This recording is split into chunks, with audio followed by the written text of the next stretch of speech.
আমার ইসলাম ধর্মের গৌরব, মুসলমানদের সম্পদ ওয়াসিক বিল্লাহ নুমানীদেরকে হুমকি দিবে, তাদেরকে পাল্টা বলতে চাই, আল্লাহর কসম, বাংলাদেশে বিশেষ করে মুসলমানের মুমিন শাহীর মাটিতে মুমিনেরা জীবিত থাকতে ইসলামের উপর আঘাত সহ্য করা হবে না, ঠিক কিনা বলেন?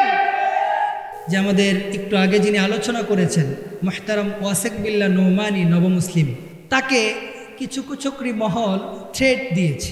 মুমিন শাহীর মাটিতে এত বড় কলিজা কার, তার কলিজাটা আমাদের দেখার আছে, ঠিক কিনা বলে?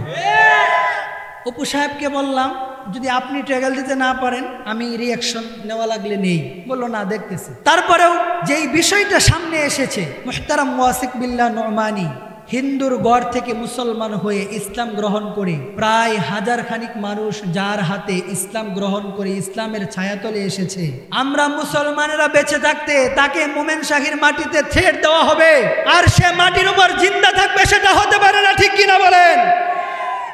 আমরা তো কারো উপরে থ্রেট দিতেও চাই না, কারো সামনে আমরা এই বিষয়গুলো নিয়ে খুব বেশি কথা বলতেও ইচ্ছুক না, মাথা ঘামাইতেও ইচ্ছুক না। তবে মুমিন শাহীর ইতিহাস, বাংলাদেশের ইতিহাস এ কথাই বলে, এই বাংলাদেশে গৌর গোবিন্দ যত শক্তিশালী হোক, শাহজালালের সামনে গৌর গোবিন্দর মাথা তুলে দাঁড়ানোর সাহস নাই, ঠিক কিনা বলেন?